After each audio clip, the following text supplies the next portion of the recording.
Welcome to a Foxy Tech Tips tutorial on changing the screen timeout settings on your iPad.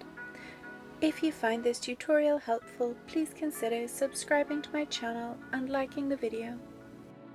To start, open up the Settings app on your iPad. In Settings, scroll down and tap on Display and Brightness.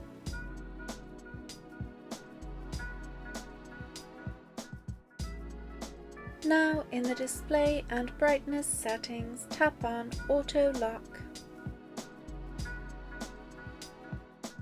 You have the option to change the default time that your iPad will lock after to 2, 5, 10 or 15 minutes.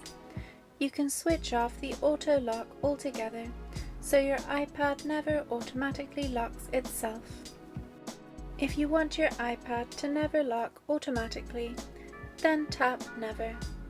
Note that never locking the screen will seriously affect the battery life and may affect the screen in the long run.